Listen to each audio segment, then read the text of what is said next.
Details. Why do billion-dollar insurance companies regularly delay and deny valid claims? Because that's how they got to be billion-dollar insurance companies. If you've been injured, I'd like to help. Spencer Callahan is the one to see. Call 387-2323. LA filing number 16-7969. WNXX, Jackson, KNXX, Donaldsonville, and WDGL HD2 Baton Rouge. This hour brought to you by Spencer Callahan Injury Lawyers, LA 21-12681. Offices in Baton Rouge. Now, The Hunt Palmer Show. You are now listening to The Hunt Palmer Show on 104.5 ESPN Baton Rouge. Locking down the middle of the day. Live from the Mercedes-Benz of Baton Rouge studios. This is Hunt Palmer.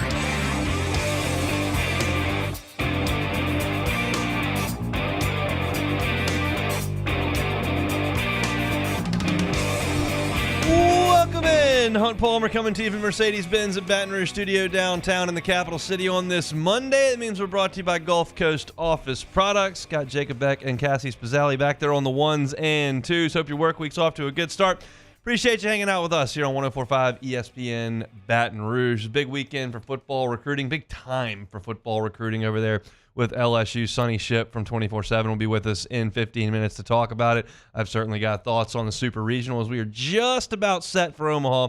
One more Game 3 to go. LSU basketball back in the transfer portal, potentially for the top player in the portal. We'll talk a little bit about that. Very excited 1 hour from now to have Hayden Travinski join the show. Of course, 5 years in the LSU baseball program, a national champion who is out of eligibility, so his time as a Tiger is done. We'll talk about all of it at 2 o'clock. John Emery returning to Baton Rouge to play for one more year. His eligibility apparently not up, so we'll talk about that in hour number 2 as well. Plenty to get to, and we're thrilled you're here with us. I want to take this first segment here to address a couple of things that have happened over the last 4 days or so. We're going to talk Cam Johnson here in a second. That's certainly newsworthy, but I do want to start with Jay Johnson first, because Kendall Rogers came on Matt Moscona's show, asked further review last week, and I think sent some ripples through the LSU fan base when he said that he believes Texas is going to move on from David Pierce. That hasn't happened yet, but that's kind of the way the industry thinks it's going to go. And Kendall said, yeah, they're going to probably call Jay Johnson and shoot their shot. And that got a lot of people up and looking, going, are you serious? And so I wanted to kind of take a little bit of time to address that. The first piece is what I just said. Like, Texas has a baseball coach right now. The feeling is they will decide to move forward with someone else. And Chris Del Conte, generally speaking, the athletic director over at Texas, is swinging a big baseball bat. Like, he wants to go make a splash. And he has previously worked with Jim Schlossnagle. I don't think that's going to happen. It would really surprise me if Jim Schlossnagle hopped from TCU to Texas A&M and then Texas A&M to Texas in a 4-year span. Like, that would surprise me a little bit, but anything can happen. So the next logical choice is, okay, is it Tony Vitello? Is it Jay Johnson? Like, what does Texas want to do? I don't know. But here is my read on this situation from the LSU perspective. Jay Johnson would probably pick up the phone, because why would you not pick up the phone? If you can knock on Scott Woodward's door and say, hey, I got Texas on line 2. How about another $400,000 a year? Like, maybe you do that. I don't know. I don't know how Jay feels about that kind of situation, but there are very few jobs you can use as leverage when you're at LSU. And hypothetically, Texas could be one of them. I don't believe Jay Johnson would go, and that is not me with purple and gold. Understanding what he thinks about his current job. He has said in the past that the only job he would left Arizona for was LSU. Now, how much truth is in that, I'm not sure, but I do know that he would leave Arizona for LSU. And I know that Jay is motivated by one thing. That is winning a national championship. Period. That's it. He does not play golf. He does not do a whole bunch of traveling. He doesn't have a lot of hobbies. He wants to coach baseball. He wants to win a championship. And it's very difficult for me to illustrate a clearer path to a national championship at Texas than it is at LSU. I could try, and I could say there are more good in-state baseball players in the state of Texas than there are in the state of Louisiana, just sheer quantity. However, there are also a lot of big-time baseball programs in the state. There's one in Louisiana. And if you want to play the NIL game, sure, Texas has more money than LSU. Now, it's not my experience right now that that baseball players are commanding massive NIL deals. All the stuff we've seen in the football transfer portal, I just don't know that baseball is operating quite the same as that. I could be wrong, but that's not the impression that I'm getting. Not to suggest baseball players aren't getting NIL deals. I just think the football players are getting more. So I think LSU's really competitive in the baseball NIL space. And so there's just not a lot of reason for me to stand there and say that Jay Johnson would jump. I believe that LSU is as good a baseball job as there is in the country. And when Kendall Rogers was asked on this show, when LSU was in the market for a baseball coach, he came on this show and Matt's show and said he thought LSU was the best baseball job in the country. Say what you will about the metal bleachers at the box that aren't that comfortable when it's freezing in February and when it's scorching hot in June. But if you ever had the chance to go under Alec Box Stadium to see the team room and the film room and the pitching lab and to see all the resources that LSU's players and coaches have, you understand that that's still really, really competitive. I would suggest that Dudy Noble and Baum, even South Carolina Stadium, like those are more aesthetically pleasing and comfortable for the fans. But if we're just talking about winning baseball games, LSU's got good facilities. So I'm not here to suggest that there's a huge rampant buzz on the internet that Jay Johnson's about to take the Texas job. That is not the case. I'm merely just responding to Kendall Rogers on this station last week on Matt's show saying that. And Kendall did say at the end of that, I don't think Jay would take it, but I think Texas will call. In my opinion, Jay Johnson's going to be at LSU for a very, very long time. A very, very long time. He's a young man. I don't foresee him as a risk to go coach in the big leagues. And you're already basically at the top of the food chain here in college baseball. LSU is the biggest brand in the sport. So we'll see what happens if Texas fires their coach and what dominoes do fall at that point. I do not foresee Jay Johnson moving on from LSU anytime soon at all. Just my read of the situation. Now let's talk about Cam Johnson, because he is moving on. He's in the transfer portal, and that drew a lot of attention. I don't think Zeb Ruddle or Austin Rolig, Dick Bronzini, these are the guys that you didn't really see much of at all, and they weren't super highly recruited. Cam Johnson, you didn't see a ton of, but he was super highly recruited, and it's puzzling to me that a young man with that kind of potential, that kind of stuff, pitched as infrequently as he did on this team. It's puzzling to me that he was not on the active roster for the postseason. Nate Yeskie and Jay Johnson watch him pitch a couple of times a week. And very clearly, what they saw in workouts and bullpen sessions was not good enough to get on the field. And that's puzzling. Because in terms of just physical ability, he's right there with anybody on the staff.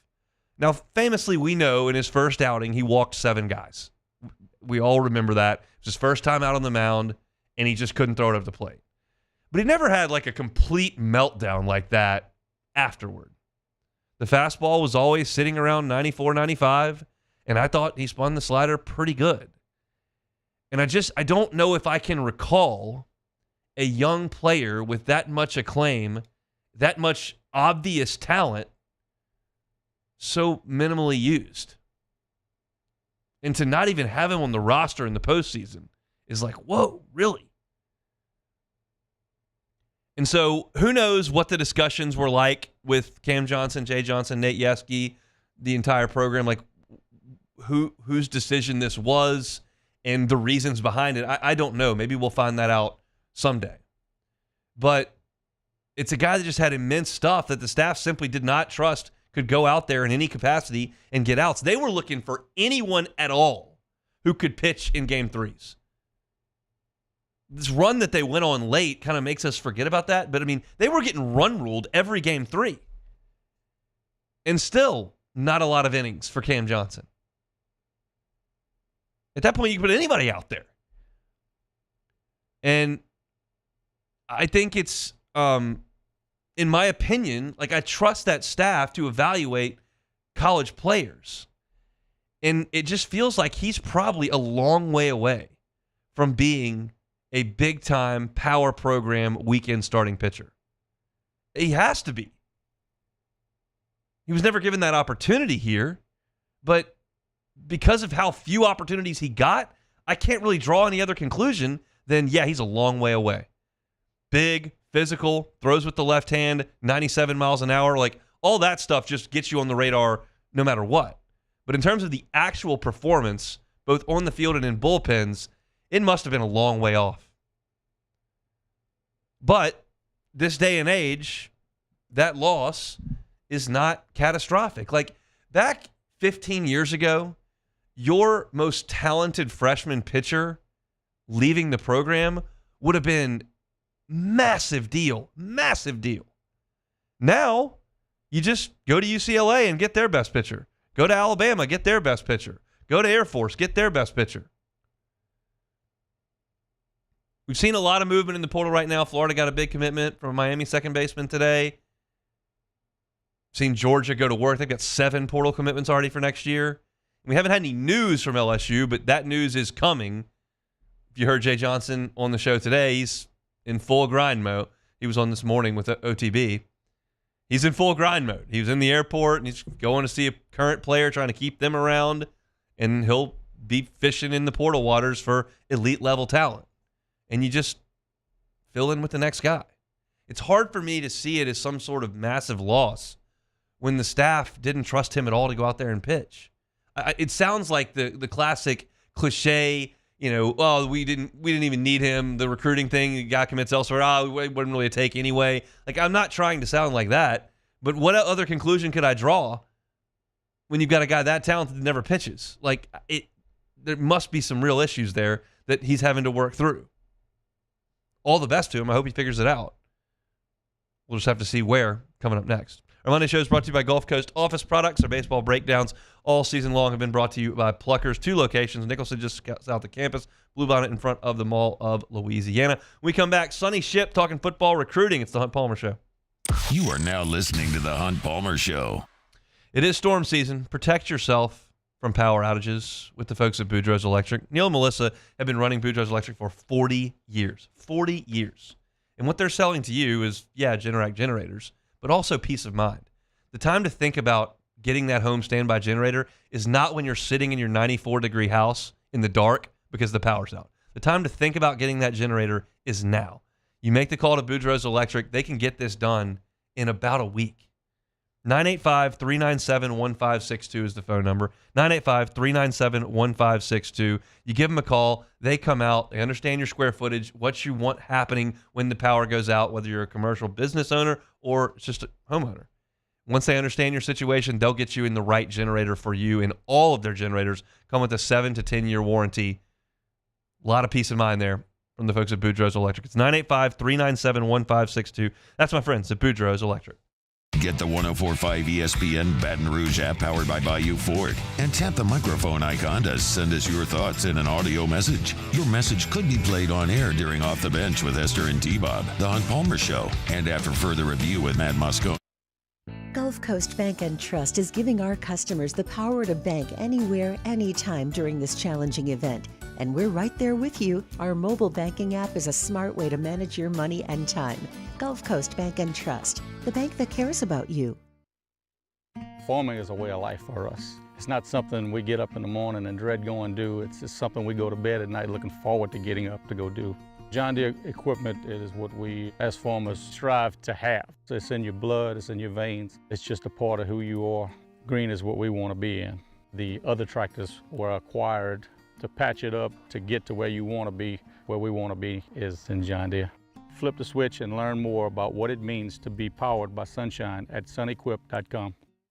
Gulf Coast Office Products is a nationally recognized Savin office equipment dealer based right here in Louisiana. Over 100 employees strong, Gulf Coast has the boots on the ground to support all vertical markets, from education, engineering, legal, and finance. With the latest in office technology, from desktop to production segment units, Gulf Coast and Savin have the perfect fit for you. Call 225-756-2644. That's 756-2644 for Gulf Coast Office Products.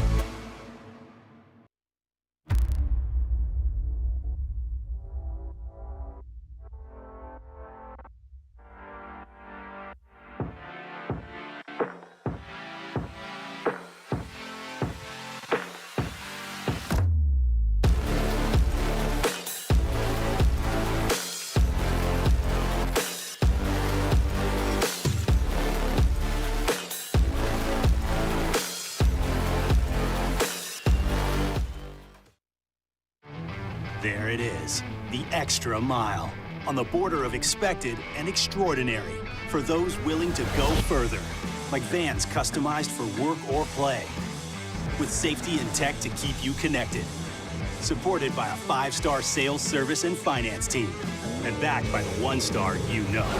So go the extra mile. It's never crowded, because so few have what it takes to go there. Mercedes-Benz Vans. I've been doing business with Luba for 25 years. They're dependable, trustworthy. It's just the attention to detail with our clients. Our folks have years and years of experience.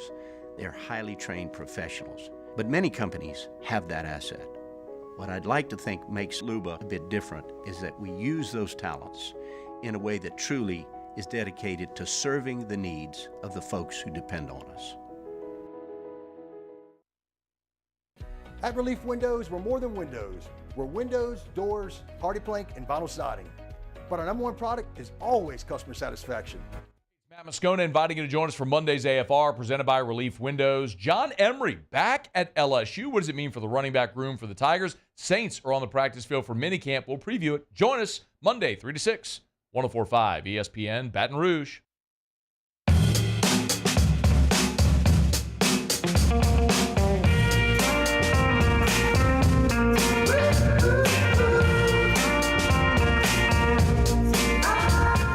You're listening to The Hunt Palmer Show, brought to you by Gulf Coast Office Products. Shout out to Trey Beal and the folks at Gulf Coast Office Products. All your printing needs, scanning needs, copier needs, Gulf Coast Office Products has you covered. GCOPnet.com is where you can find them. Recruiting never stops, and it's certainly busy right now from a football perspective. Sonny Ship covers it all for 24/7. Joins us now on the Jim's Firearms Hotline. Sonny, how are you? Good, man. What's happening, brother? Not a ton, but there's a lot of recruiting going on. That's why we got you here. I guess we'll start with DeCorian Moore. I think everyone pretty familiar with that story. Number one wide receiver in the country, commits to LSU, decommits, says LSU's out of it. Now LSU's back into it. Had a visit over the weekend. Should LSU fans get their hopes up for a recommitment here? I would not get my hopes up on that one at all. I would just say, hey, you hear the courtesy visit. You've heard about that before. Kids are committed to one school, and while he's uncommitted, I get the feeling, and from talking to others, that this was kind of a courtesy visit right here. It's he had a good relationship with Frank Wilson, Sherman Wilson, obviously Cortez Hankton and company. That's one reason why he committed in the first place, and I think this was just more about getting talked into visiting, coming and checking things out. And look, that's not to say that LSU didn't put its best foot forward. LSU didn't roll out the red carpet and all. He was the only official visitor of the weekend. DeCorian had, I think it was 5 or 6 members of his camp who was with him over the weekend and stuff, and so he was the highlight and he was the focus. But at the end of the day, it's going to be tough to get Mom on board, and if Mom ain't happy, it's going to be really hard to get another commitment right there. So, and look, you knew this going in. You knew that we saw this with Colin Simmons last year, a teammate of DeCorian Moore's. You had Tex. Colin was really high on LSU. LSU led for quite a bit of his recruitment, And then when Texas swooped in, got him on that official visit and kind of laid everything out from an NIL standpoint. And from that point on, it was going to be tough for LSU. And I think that's where we are with Decorian too, is that, Texas is not going to let the number one player in the state leave the state. They're going to do everything that they can to keep him there. And I think that that's what you're going to see there. So LSU's obviously got to have some backup plans, and it appears they're being very aggressive there. Who are the other wide receivers that LSU is really aggressively pursuing at this point? Yeah, look, they had a couple of weeks, the first official visit weekend of June, they had Khalil Lockett, a 5-star wide receiver out of Texas. They had him in. They had Jamie French, 5-star wide receiver out of Florida. Both of those guys were in. And there was a while in the spring where LSU was looking like the lead school for Lockett.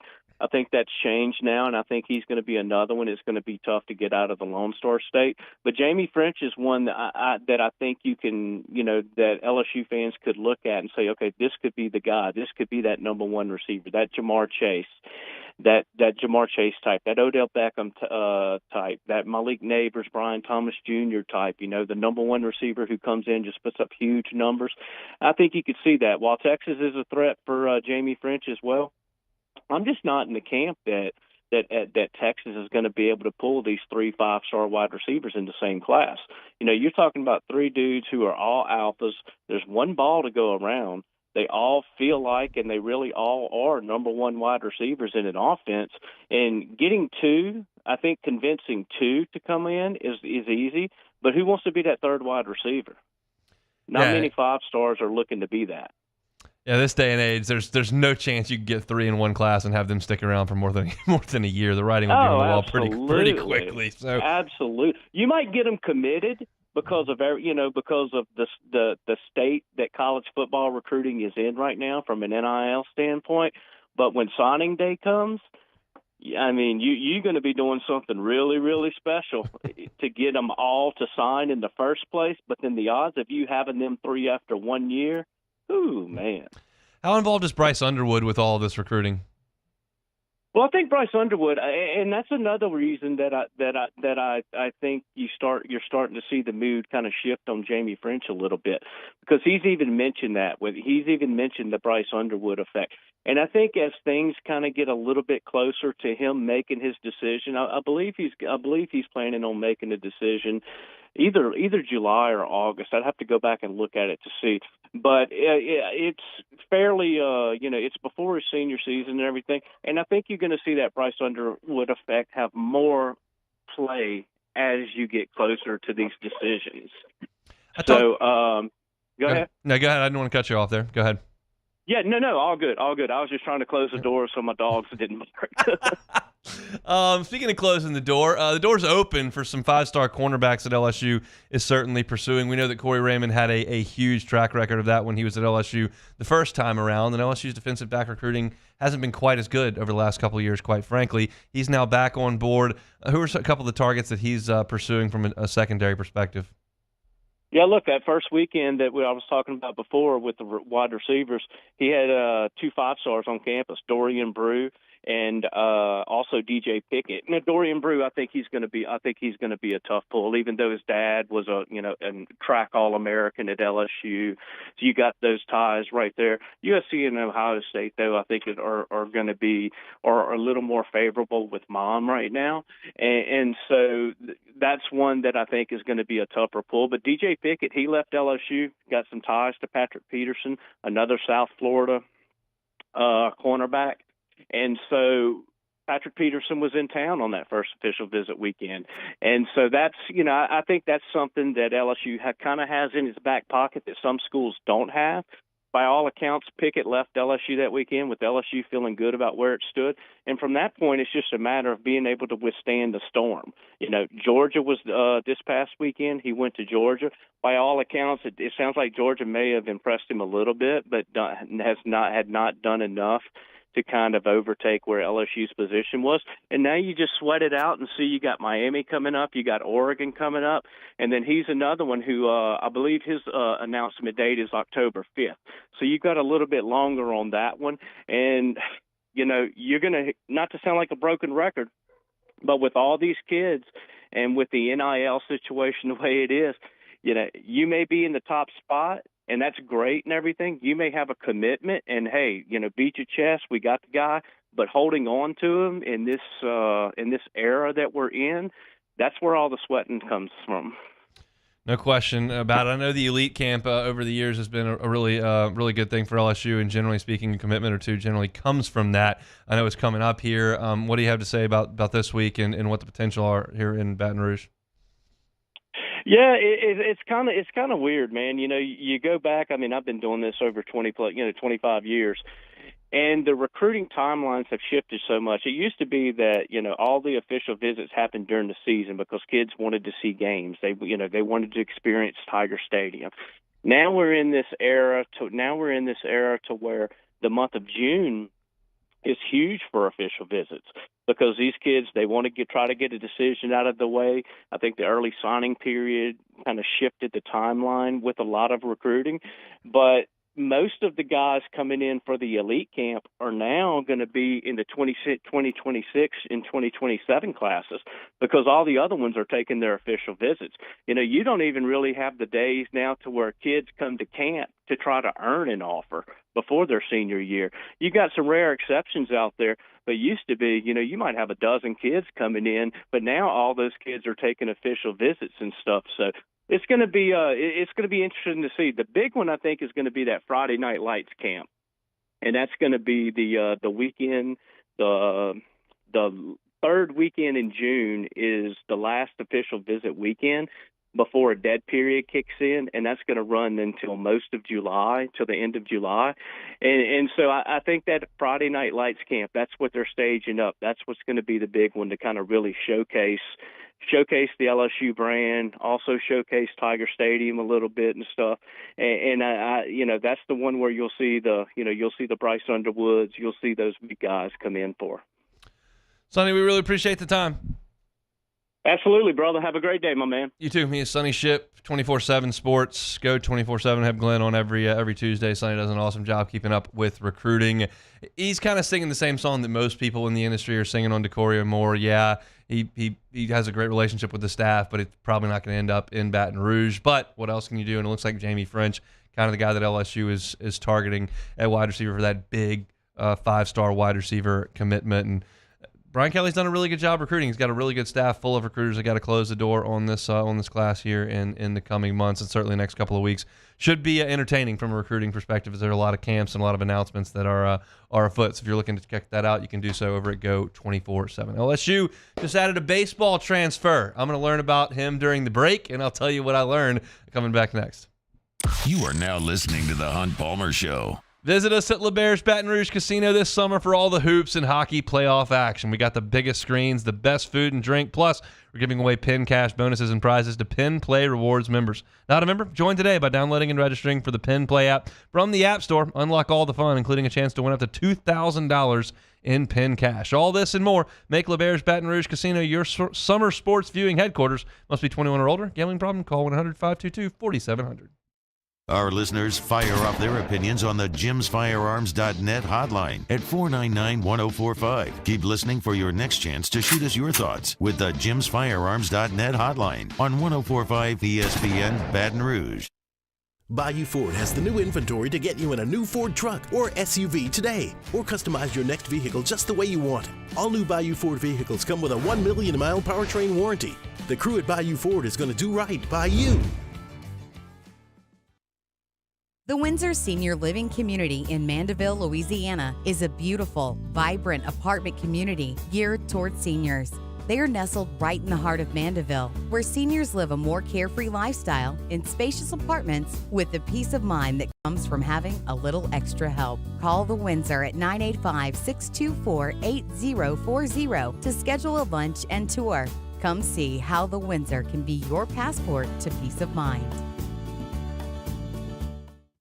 Gulf Coast Office Products is a nationally recognized Savin office equipment dealer based right here in Louisiana. Over 100 employees strong, Gulf Coast has the boots on the ground to support all vertical markets, from education, engineering, legal, and finance. With the latest in office technology, from desktop to production segment units, Gulf Coast and Savin have the perfect fit for you.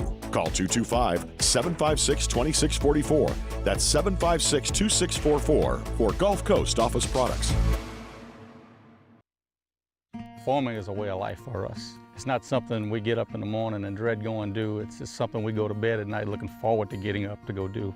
John Deere equipment is what we as farmers strive to have. So it's in your blood, it's in your veins. It's just a part of who you are. Green is what we want to be in. The other tractors were acquired to patch it up to get to where you want to be. Where we want to be is in John Deere. Flip the switch and learn more about what it means to be powered by sunshine at sunequip.com. When it comes to ending cancer, we push forward, always working together for you. That's why our cancer experts at Ochsner have clinically integrated with MD Anderson Cancer Center. This means advanced cancer care, including access to life-saving clinical trials and integrating care to treat the whole you. Introducing Ochsner MD Anderson Cancer Center. Long live you. Breck teamed up to reimagine your parks, and you imagined big. With your help, we went to work, creating 12 beautiful community parks across the parish. A family-sized water park, miles and miles of trails, and parks just for your dogs.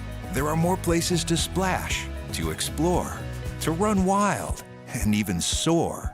You imagined, we delivered. Gold. Breck, your #1 park system in the nation.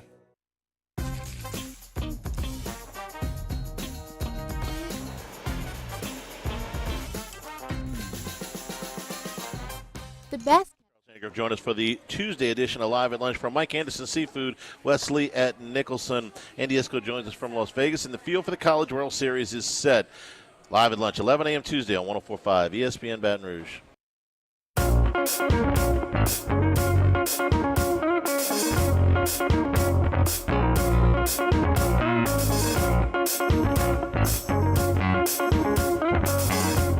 This is the Hunt Palmer Show, brought to you by Gulf Coast Office Products.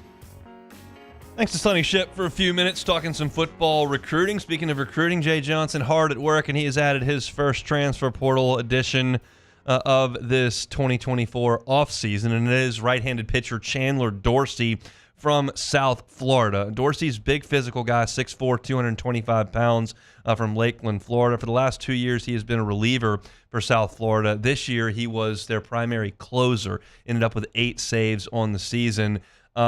He struck out 41 in 30 innings, so the high strikeout number.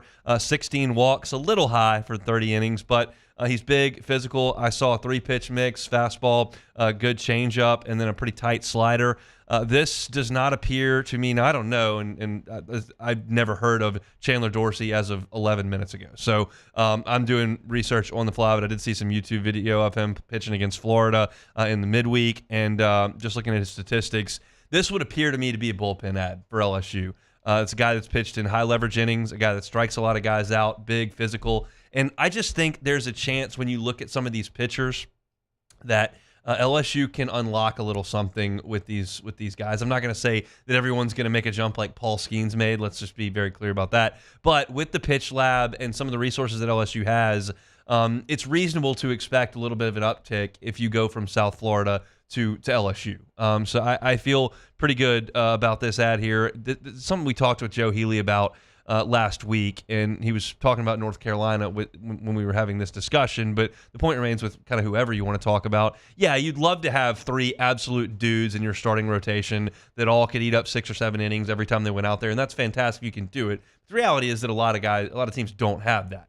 What you are better off having, if you can't get that, is a bunch of bullpen guys that you really, really trust. And certainly out of this bullpen that LSU just had, you're losing Nate Ackenhausen, who you absolutely trusted. You're losing Thatcher Hurd, who gave you a lot of innings. So you've got a lot of innings to fill on the bullpen side of things. Chandler Dorsey looks like he's going to be a guy that is going to be tasked with some of that. Again, right-handed pitcher, big, physical, had 3 pitches, but was only used as a bullpen guy for you. The longest outing he had this year was 3 1/3 innings, and he only went at least 2 innings 2 other times, once against UConn and once against UNC Greensboro. Everything else is basically like 1 inning, an inning and a third. But the strikeout numbers were good. Hopefully this is a good piece for LSU to add into the bullpen. His name, again, is Chandler Dorsey from South Florida. All right, let's talk a little bit about the Super Regionals that I watched this weekend. Told y'all I was going to the lake. If you're looking at the stream, pretty evident that I didn't do a very good job of sunscreen application. I was sitting at my desk this morning, and Flynn Foster, our owner, came over and goes, "Hey, you ever heard of sunscreen?" I was like, well, I didn't do a great job. And the top of my head is absolutely scorched, which is not great. Doesn't feel great in the shower. But I wasn't watching a ton of baseball on Saturday, but I did watch a lot of baseball on Friday, watched a lot of baseball on Sunday as well. And so I have some thoughts on some individual supers as we go down the list. We'll start with Florida and Clemson, an incredibly competitive 2 games that they played there, and certainly Sunday's game was an absolute classic. Cam Camarella hits a 3-run homer in the 9th inning to send the game to extras, and then made what I would consider maybe the greatest catch I have ever seen. Not in terms of just purely on degree of difficulty, but when you add in the fact that if he doesn't catch the ball, Clemson's season is over. It's just unbelievable. When you see the back of a center fielder's jersey, you generally are not going to see a catch that follows that. And Camarella was literally running straight back to the wall, looked back over his head, identified it. Willie Mays' basket caught it, pinned it against his chest, and banged into the wall. One of the greatest catches, absolutely a top 5 catch I've ever seen in my life. I don't know if the degree of difficulty was as crazy as that play that Gary Matthews Jr. made for the Rangers in center field, but this was about as good as it gets. But Florida just kept on keeping on, and they find a way to get it done. And that's a team that couldn't win an SEC series to save its life down the stretch, and all of a sudden gets in the field and has 2 really good weeks, and they're headed to the College World Series. I hated the ejections that were coming on the Clemson side of things. Yeah, that was a little too physical, the swinging bunt and the kind of collision, for lack of a better term, that they had with Caglione. But in terms of throwing everybody out of games, I just hate it. I hate it. This is a very, very emotional time of year. It's a huge spot for these kids, the biggest game they've ever played in if you're Clemson. And to start ejecting people, I just hated. But it is what it is, and Florida's moving on. Texas A&M and Oregon. Ryan Prager got crushed in the first game on Saturday. He gave up 6 earned runs on 7 hits in an inning and 2/3. But if you'll remember, last week, I told you what I really liked about Texas A&M. And it's that they have 2 relievers who were stretched out and ready to drop the hammer. And I thought they would use one in one game and one in another game and win those 2 games. But because Prager got lit up in the 2nd inning, they had to go to Chris Cortez immediately. And they used both Chris Cortez and Evan Aschenbeck in that game. And those 2 guys combined to go 7 1/3 innings of 2-hit shutout baseball with 13 strikeouts and 3 walks. Those guys are the pitching backbone of this team. I don't think it's Prager. I don't think it's any of the guys that start games for them. They just got to find a way to get out of the blocks. And if they do that, then they can hand it over to these 2 relievers that have just been unbelievable. Now, we all know, obviously, that Braden Montgomery broke his ankle, and that's just awful. That's a guy that's going to be a top 7 pick in the draft, maybe a top 5 pick in the draft, and to not have his bat in the lineup in Omaha is going to hurt them. And what may hurt them as well is that Shane Sadeo, their left-handed pitcher who's been really good for them of late out of the bullpen most of the time, he came out with an apparent arm injury that did not look good. I haven't seen a report on that today, but that's 2 massive injuries for Texas A&M as they go up there to Omaha. They got really good relievers, and they've got a lot of really good hitters, but missing those 2 dudes may really hurt Texas A&M. We'll just have to see. Oregon State got 3 singles in 2 games. That's just atrocious. And couple that with the Oregon loss, with Arizona's poor regional showing, I think it's just further proof of what I was talking about really for the last couple of years. And it's that the West in college baseball is dying. And Oregon State's program, I believe, will crater because they don't have anyone to play. You can't sell in recruiting, we're going to go play San Jose State, and we're going to go play San Diego State, we're going to go play the University of San Diego, Like, that's just not – you're not going to be able to win recruiting battles with that as your sales pitch. And so that program will go by the wayside. Stanford and UCLA were bad this year. I think having to play all those games on the East Coast and in the North and in the cold is going to be bad for them. And this sport, just look at the field in Omaha, is so regionalized at this point. And the Pac-12 did not do itself any favors this past weekend. 3 singles in 2 games. Whew, not good for Oregon State. And Kentucky doesn't even have dudes that pitch. You won't see one Kentucky arm come off the board in the first 90 picks of the draft. It's crazy. And they continue to win a bunch of games. That is I can figure out how Florida could get hot. They've got Major League Baseball players on that team. Kentucky's just got a collection of guys that has gone out there and just been remarkably consistent for 16 weeks. It's nuts. Tennessee beats Evansville. Tennessee hit 14 homers in 3 games. Evansville got them in that middle game, but they hit 14 home runs in 3 games. And the question is, do they rely on it too much? Because if you get up there, and we saw it last year, and the wind blows in, you can't hit home runs. You just can't. You're going to have to do it some other way. And Tennessee's had a lot of really good hitters. Like Blake Burke's become a really good hitter. Christian Moore is a great hitter. And I don't think of them as just home run hitters. They happen to hit a lot of home runs. But I'm playing in that ballpark for the last 2 weeks does not, in my opinion, prepare you to go play in Omaha. We'll see. But if you're try to hit 14 more home runs in 3 games, good luck. All right, Virginia beat K-State. Just the only thing of note that I have there is that Brian O'Connor's been to Omaha now 3 of the last 4 years with Virginia. We forget that they were up there last year. They're on the other side of the bracket from LSU. And I talked at the beginning of the show about Jay Johnson potentially, being in the mix at Texas, even though I don't think he would leave. That is a phone call that I think Texas should make. Brian O'Connor has done a great job with Virginia. And Virginia's a comfy place to coach, and they've won a lot of games, and the ACC is a good league. And, that may be a place he wants to stay for a while. But Texas can probably throw some dollar signs around if they want, and I think that's a guy that they should probably look at. North Carolina, they got 3 in the 9th of game 1. They had a solo homer to tie it, and then Vance Honeycutt hit a walk-off. I mean, you look back over their last 2 weeks. Long Island had them on the ropes, and they scored, 7 in the last inning with a walk-off slam on Friday. Then they do what they did to LSU on Monday and come back in the 9th inning and win at extras. And then they hit another walk-off in game 1 of the Super. I mean, they got 130 lives, it feels like, at North Carolina.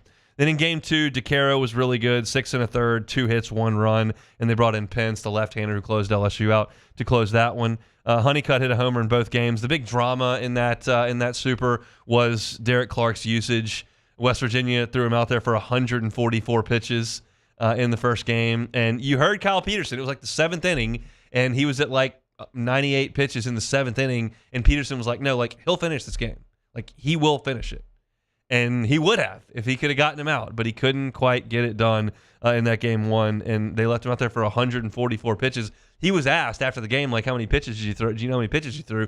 He was like, no, and he grabbed the box score, and he was like, 100 strikes. He threw 100 strikes in the game. And look, I don't love a pitcher going out there for 144 innings, 144 pitches, but the fact of the matter is, you're looking at a guy in Derek Clark that's 5'8", left-handed, doesn't throw hard, doesn't have a lot of professional baseball. And if you want to just go nuts to finish your career in baseball and throw a bajillion pitches, I guess that's fine. Coastal had their one guy they went to for a bajillion pitches because he knew he didn't have a professional future. I don't like the format in the regional that forces coaches to potentially have the opportunity to bring guys back and overtax arms. I didn't love what Gage Jump was asked to do last week. But with Derek Clark, hey, there's not a lot of dollar signs being dangled out in front of him at this point. Go try to win the game, and he just about did. So we'll see Georgia tonight. It's been a crazy Super where NC State won by $1 billion on Saturday, and Georgia won by $1 billion yesterday. Maybe a little more competitive today, but another game that figures to feature a lot of runs and a lot of homers. And I'm fascinated again. I think we got a really good feel for what that week plus can be in Omaha with the win and how different things can get. And when you look at a team like Georgia, a team like Florida that hits a ton of home runs, a team like Tennessee that relies so much on the home run ball, I'm curious to see how that pans out up there in Omaha. One more spot left in the field will be an all ACC, SEC Omaha, and that's unfortunately, I think, what we're in for a lot. There will always be somebody that slips through the cracks here and there, like Evansville almost did this time around, but it's a regional sport that's just being absolutely dominated by two leagues. It makes for the most competitive Omaha field, which is a good thing. You're getting the best teams in Omaha, but I would like a little more variety there, and I just don't think you're going to get that much moving forward, which is a bit of a bummer. So that's a look at the Super Regionals over the weekend. All right, LSU basketball may be in the mix for another transfer portal ad. I'm excited about this. I'll tell you about it coming up next. You are now listening to The Hunt Palmer Show. One Bath and Closets. OneBathAndClosets.com is the website. David Duvall and his team, 30 years of redesigning and remodeling bathrooms and closets. Safety is a big thing in the bathroom, especially as we age or loved ones age. It can be a very dangerous place, very hazardous place. And David Duvall and his team can put in some precautions so that an aging loved one in your life doesn't put himself or herself at risk. Can do guardrails, handrails around the toilet, around the shower, around the bathtub. They can do walk-in tubs that are far more convenient and safer. They can do benches in the shower as well, non-slip floors. They can do all those types of things, do them all the time. And if you tell David Duvall and his team at One Bath and Closets that the Hunt Palmer Show sent you over there, $1,000 off. $1,000 off. It starts with a free consultation. You can do that on the website. It's OneBathAndClosets.com, OneBathAndClosets.com. In times of need, get a full list of phone numbers, websites, and other important emergency information on the Demco Stormwatch page at 1045ESPN.com. Bayou Chrysler Dodge Jeep Ram is taking $11,000 off the new 23 Dodge Charger. We're open for business in our beautiful new showroom and taking $11,000 off the powerful new Charger. All new Bayou vehicles come with a 1 million mile warranty. The crew at Bayou Automotive is going to do right by you. Bayou Ford has the new inventory to get you in a new Ford truck or SUV today, or customize your next vehicle just the way you want it. All new Bayou Ford vehicles come with a 1 million mile powertrain warranty. The crew at Bayou Ford is going to do right by you. At Relief Windows, we're more than windows. We're windows, doors, hardy plank, and vinyl siding. But our number one product is always customer satisfaction. Visit us online at reliefwindows.com. Oh, by the way, we do shutters too. Gulf Coast Bank and Trust is giving our customers the power to bank anywhere, anytime during this challenging event. And we're right there with you. Our mobile banking app is a smart way to manage your money and time. Gulf Coast Bank and Trust, the bank that cares about you.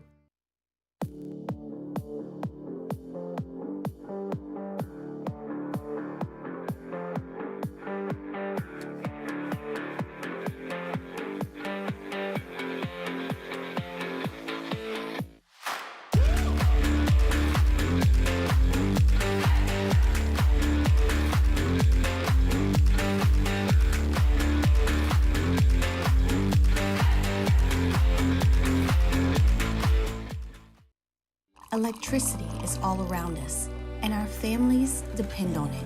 Every day is sparked by the power of a cold drink or a warm meal, a movie night, and a comforting light at the end of a dark hallway.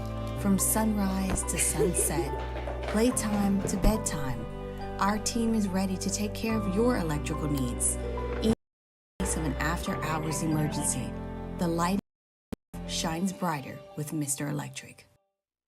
Hey, it's Matt Moscona. For years, you've heard me tell you about Insurance Network of Louisiana, helping you find better coverage for less money. But it's not just for your home and auto. They also offer commercial property. So, retail stores, professional offices like doctors, dentists, attorneys, clothing boutiques. Insurance Network of Louisiana can find you better coverage for less money. They service the entire state of Louisiana, and they're local. So call today at 293-0450 or lainsurance.net.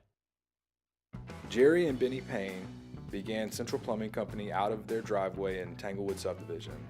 50 years later and 4 generations down the road, we continue to serve Baton Rouge and the surrounding areas for all of their plumbing needs. Residential, commercial, industrial, or hospitality, Central Plumbing is here 24/7, 365. We want to thank our customers, family, and friends. Moscona inviting you to join us for Monday's AFR, presented by Relief Windows. John Emery back at LSU. What does it mean for the running back room for the Tigers? Saints are on the practice field for minicamp. We'll preview it. Join us Monday, 3 to 6, 104.5 ESPN, Baton Rouge.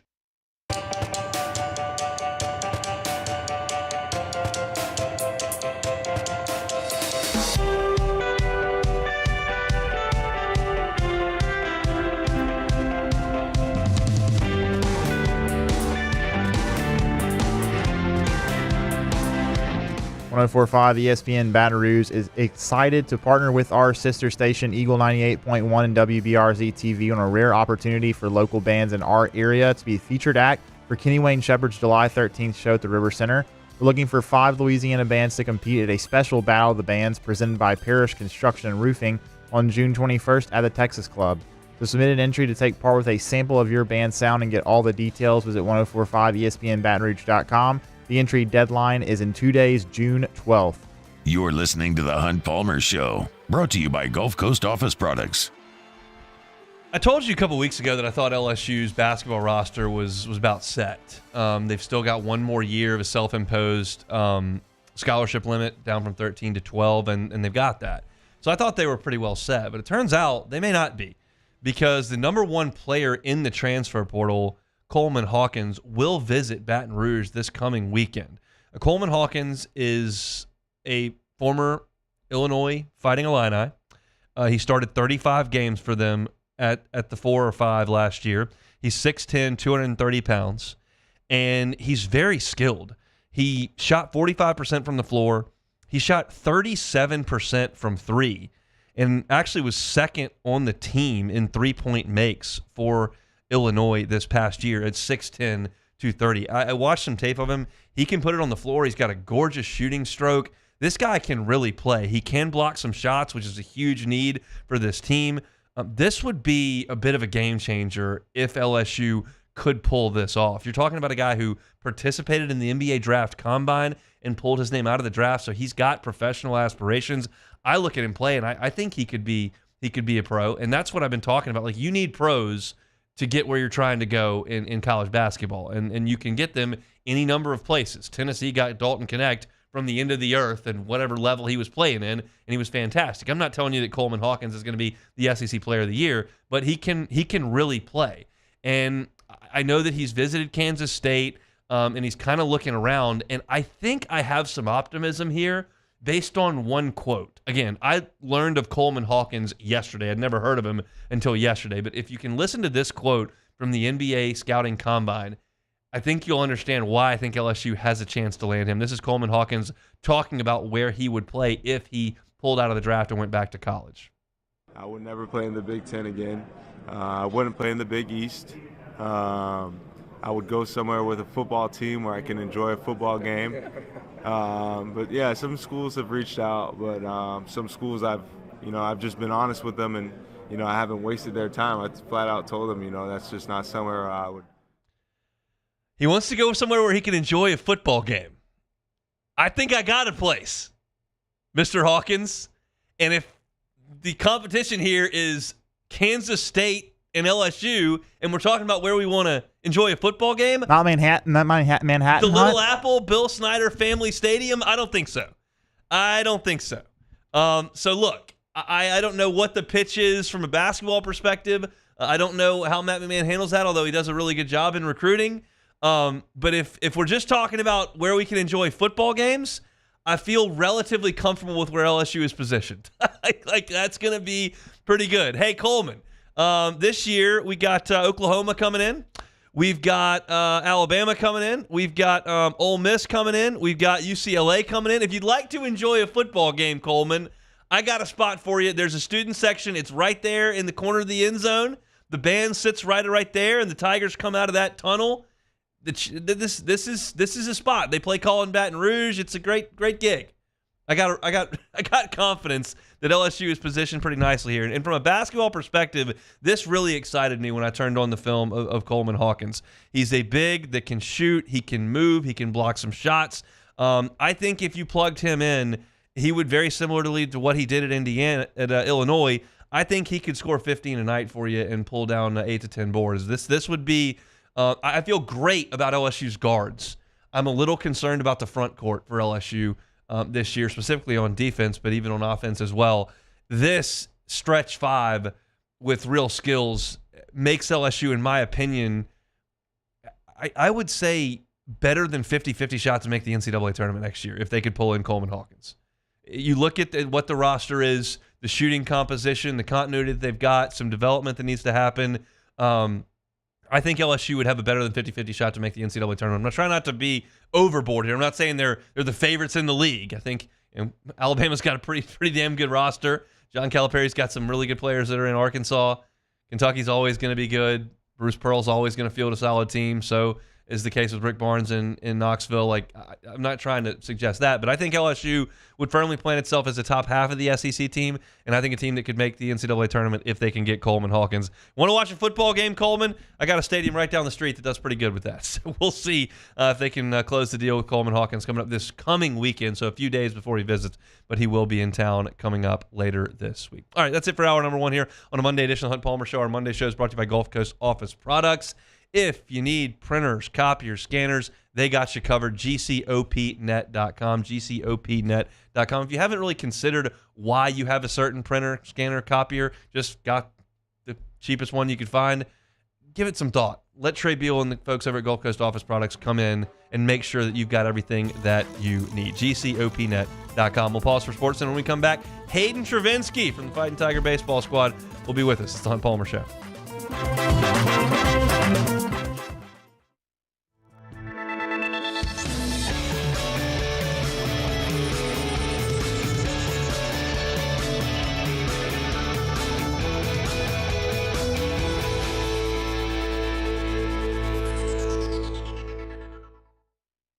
Bayou Chrysler Dodge Jeep Ram is taking $11,000 off the new 23 Dodge Charger.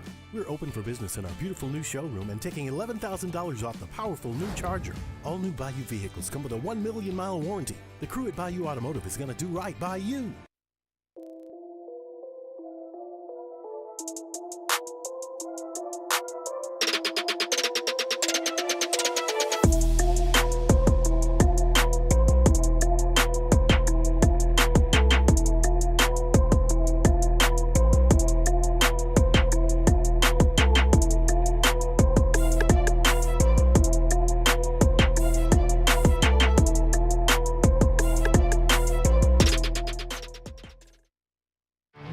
There it is, the extra mile, on the border of expected and extraordinary for those willing to go further, like vans customized for work or play, with safety and tech to keep you connected, supported by a 5-star sales, service, and finance team, and backed by the 1-star you know.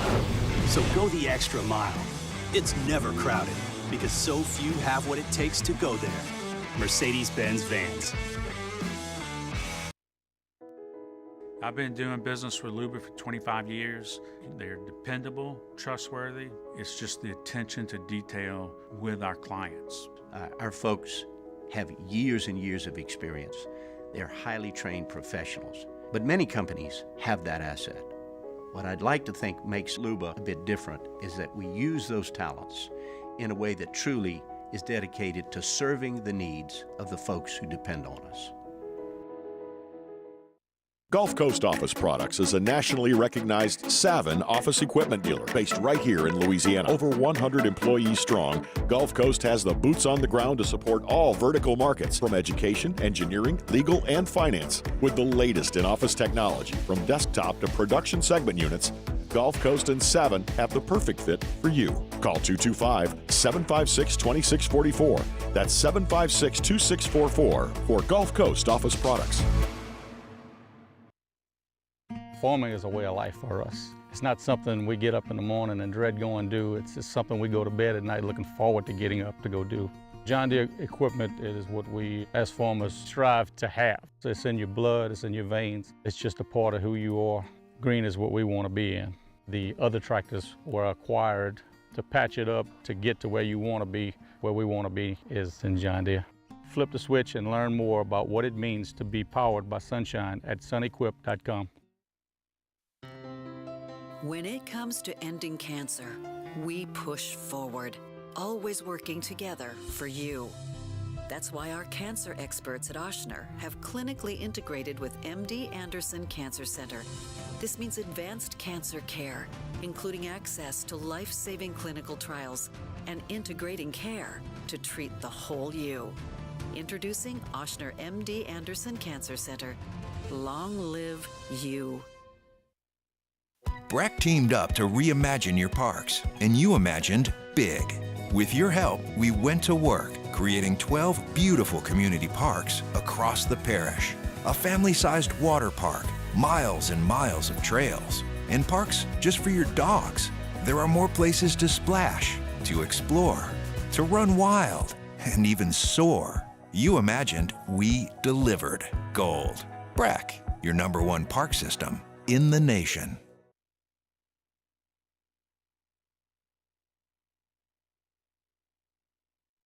This is SportsCenter. I'm Christine Lisi. Breaking news, two-time defending national champion coach Dan Hurley's not going anywhere. Turned down an offer from the Lakers that would have made him one of the NBA's highest-paid coaches, 6 years, $70 million, according to ESPN's Adrian Wojnarowski. Instead, he'll be back with the Huskies to pursue a third straight title. Talks with UConn to make him one of the highest-paid NCAA coaches will continue. Lakers, meantime, regroup, resume their process of finding a new coach, focusing in part on the future, explains Woj. This isn't just about the next 2 years and doing everything you can to win with Anthony Davis and LeBron James. That's obviously a priority.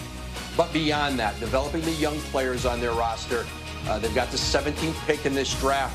Now they'll go back and, certainly, there are other coaches, qualified coaches, certainly, who can fit that criteria. Lakers hope to hire a coach by the NBA draft later this month. NFL, Steelers coach Mike Tomlin signing a 3-year extension running through the 2027 season. Game 2 Stanley Cup final tonight. Panthers, Oilers, 8 Eastern ABC. Florida's up 1-0. Hey, it's your resident Super Bowl champ Chris Candy coming on Tuesday with the Celtics up 2-0. I'll tell you why Joe Mazzulla is the real MVP of this series. It's Unsportsmanlike, 6 a.m. Eastern, right here on ESPN Radio, ESPN2, and ESPNU.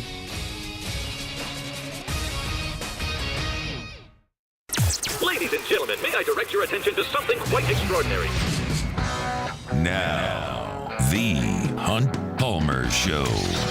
The Hunt Palmer Show on 104.5 ESPN Baton Rouge. Live from the Mercedes-Benz of Baton Rouge studios. This is Hunt Palmer.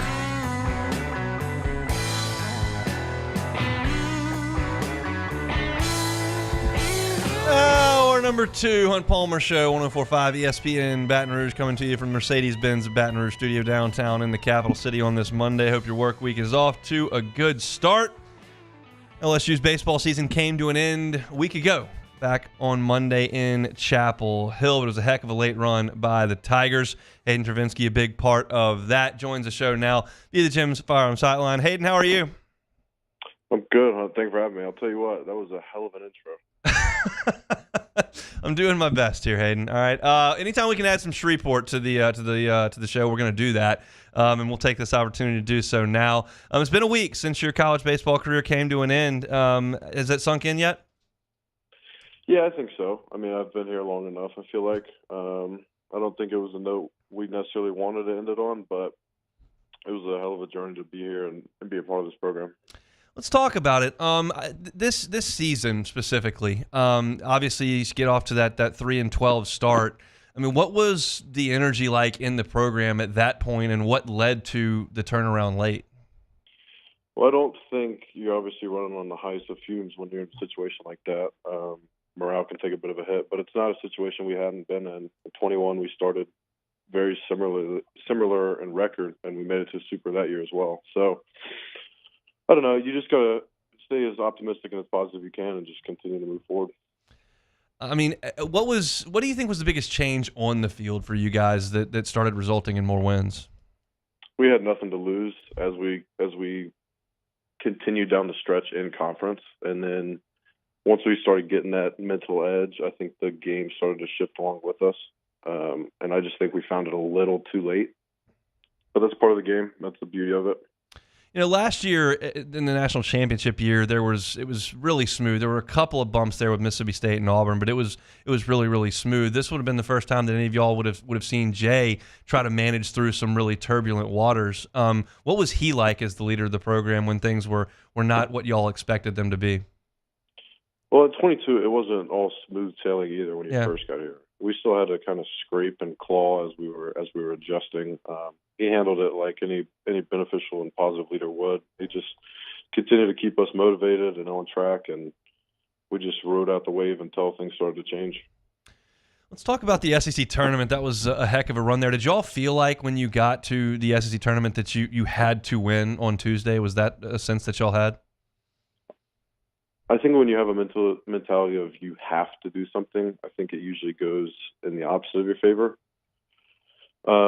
So I think we just tried to play really loose, have fun. We knew potentially it was our last game had we not won it. So I think that helped us going into it.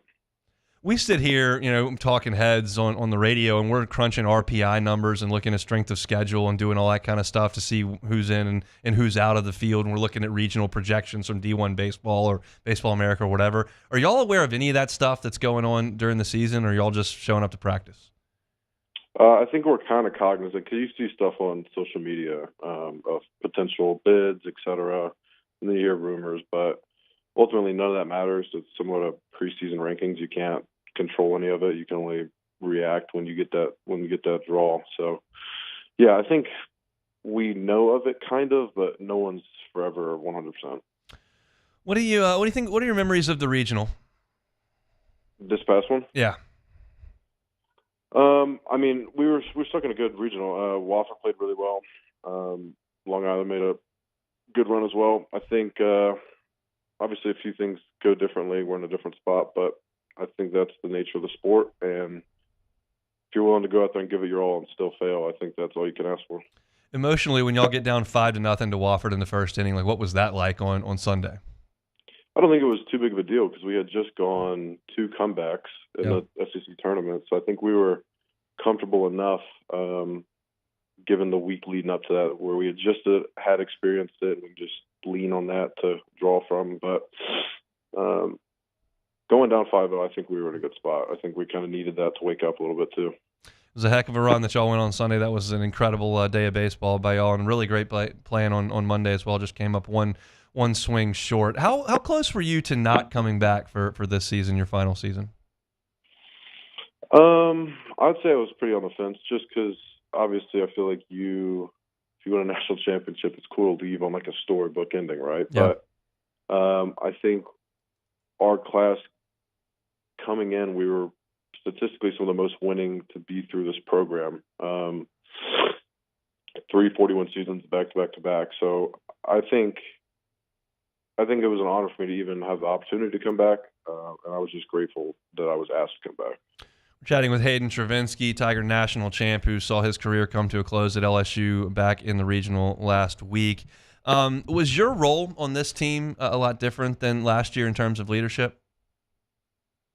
No, I don't think so in terms of leadership. I think that kind of gets misconstrued a little bit because in any good team dynamic, it's not just a one-man show. I think I've been a leader the majority of my life throughout sport, but I think it gets amplified when you're in a different spot, I suppose. But I think as a player, it's a little bit different, but no, I wouldn't say as a leader. Let's talk about your career as a whole here. It was a long journey. There were some ups and downs, some injuries, times where you weren't playing as much, and obviously last year went on that tear late in the season. Is there one moment for you that stands out as a memory that you'll cherish maybe above the rest of them? I think memories would more so be towards what we did in the locker room and stuff like that. The baseball is a baseball, and obviously it's cool to experience winning a national title, stuff like that. But just experiencing the journey of being here, like you said, multiple injuries, multiple surgeries. So just being able to endure different stuff and come out on the other side was probably my most impactful part of it. Talk a little about Omaha. I was fortunate to be up there for the last 3 games, but it was a week and a half of really, really intense baseball that you all played, and there was a lot of purple and gold up there. What will your memories from that trip to Omaha be? Stressful. How do you think we felt? Y'all were watching it. I was in the dugout for half of it because I got a little banged up, so I was just as stressed as you guys were. It was nuts. I mean, can you take it back to that Wake game with Skeens and Louder and just how intense that was?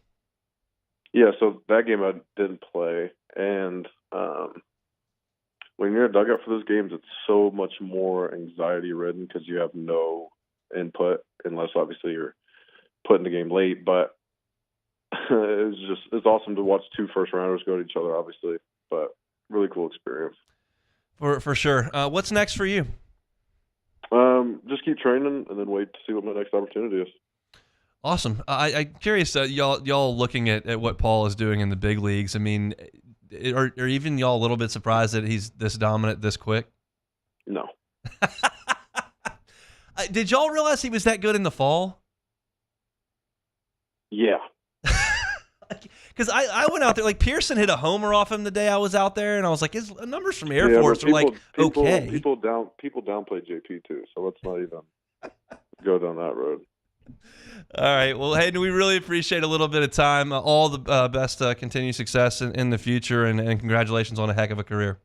I appreciate it. Thank you, brother. Thank you for having me. Absolutely. He's Hayden Travinski, a former Tiger catcher who will look to some professional baseball when that next opportunity does come up. Like I thought Paul Skeens would be a first-round pick when I saw him in the fall. He was on Team USA. He's 6'6". I knew he threw hard. Like, yeah, that's good. But, like, I did not see a guy that was going to be maybe the greatest pitcher in college baseball history for a season. That did not jump off the screen at me. Obviously, it did for Hayden and the rest of the crew. So we appreciate a little bit of his time, a heck of a journey there. And I think there was, as he said, there was a chance that he was not going to come back for a year and decided to come on back, and he had a heck of a final year. Had a big home run, obviously, in the regional as well. So we appreciate a little bit of time from Hayden. Our baseball breakdowns all seasons long, brought to you by Pluckers, 2 locations, Nicholson just south of campus and Bluebonnet in front of the Mall of Louisiana. Speaking of guys who had an opportunity to move on but decided to come back, one of those on the football side of things, we'll tell you who it is and what that means for LSU moving forward. You are now listening to The Hunt Palmer Show. Every shot, every goal, ESPN Bet has fans covered for the biggest moments on the road to a championship. The exclusive sportsbook of ESPN is the only place to find special offers and promotions from your favorite ESPN shows and personalities throughout the playoffs. New users can get a bet reset up to $1,000 in bonus bets if your first bet doesn't win. So download ESPN Bet today. What a play. Gambling problem? Call 1-800-522-4700 in partnership with the Bears Lake Charles. Terms and conditions apply. See app for details. Get the 104.5 ESPN Baton Rouge app powered by Bayou Ford and tap the microphone icon to send us your thoughts in an audio message. Your message could be played on air during Off the Bench with Esther and T-Bob, The Hunt Palmer Show, and after further review with Matt Moscone.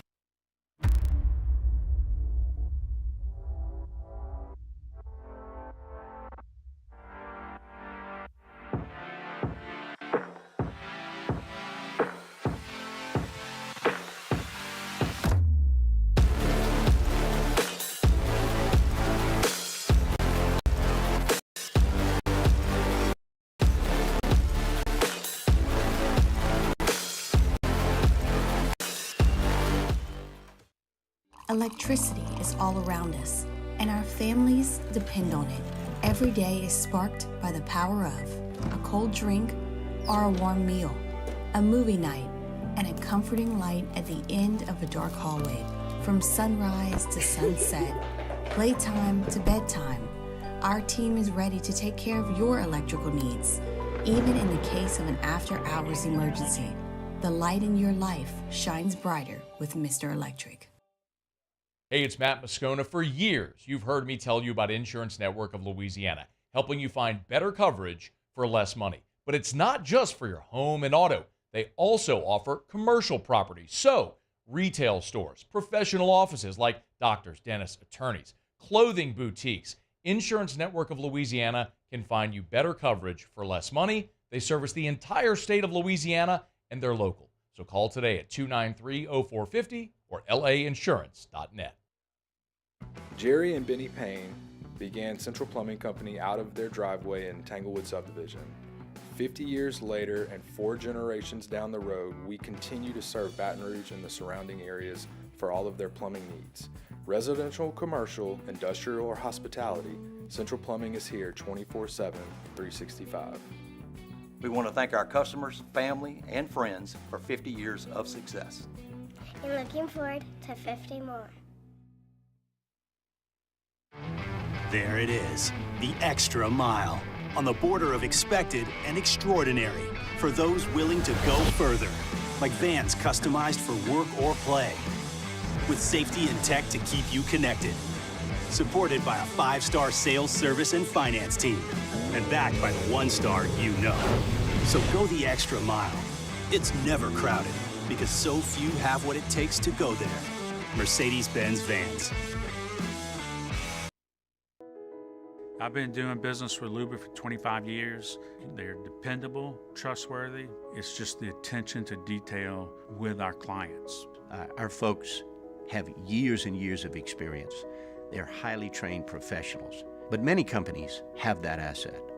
What I'd like to think makes Luba a bit different is that we use those talents in a way that truly is dedicated to serving. Sangrove, join us for the Tuesday edition of Live at Lunch from Mike Anderson Seafood, Wesley at Nicholson. Andy Esco joins us from Las Vegas, and the field for the College World Series is set. Live at Lunch, 11 a.m. Tuesday on 104.5 ESPN Baton Rouge.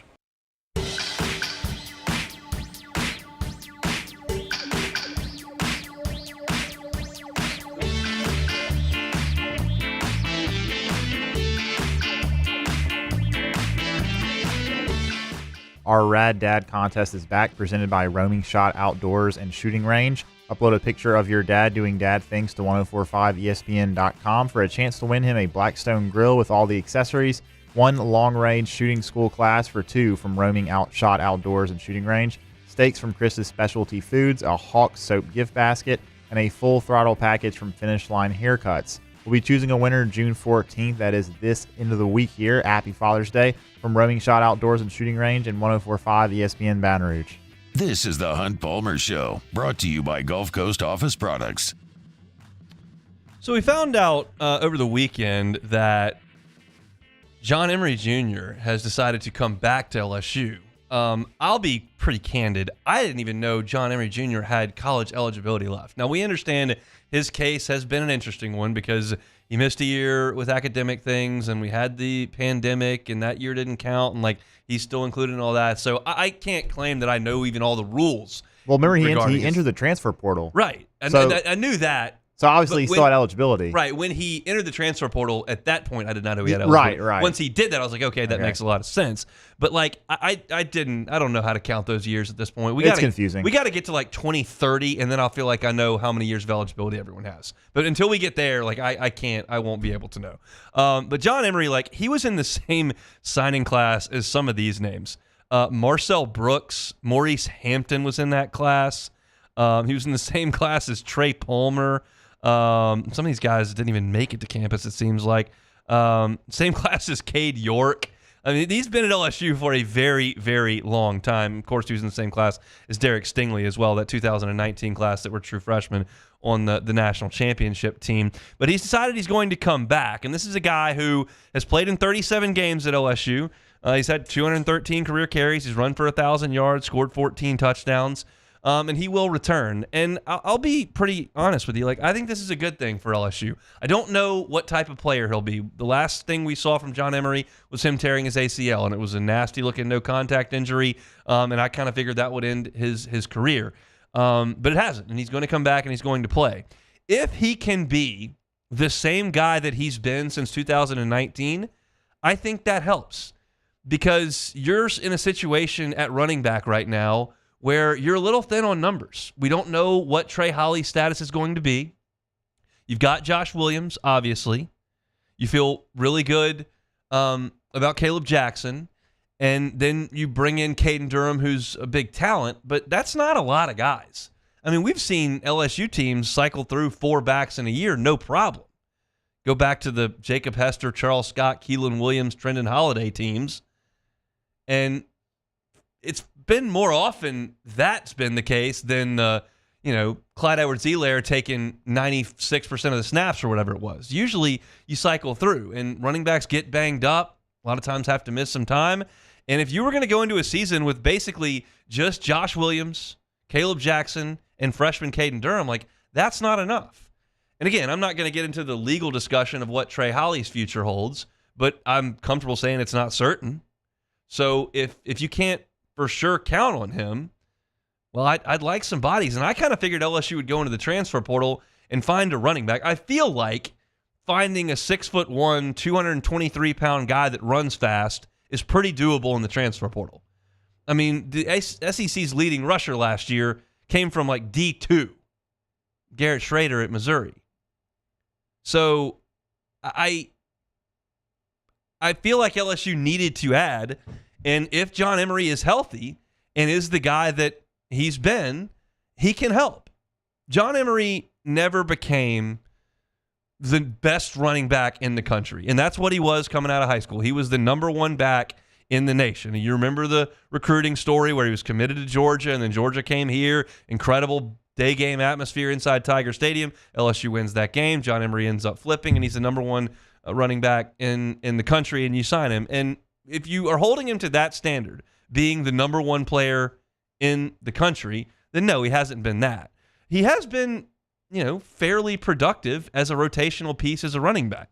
The biggest moment he had certainly was back in 2022 when he scored the big touchdown on the swing pass against Alabama. Also had a big run against Alabama in the COVID year. And I thought he looked pretty good as a freshman. He played in 10 games that year, scored 4 touchdowns. But no, he hasn't never been the primary back. And I'm not asking him to be the primary back because Josh Williams is a capable guy, and I think that you potentially, in Caleb Jackson, may have an all-SEC type back. Like, I think he's got that kind of ability.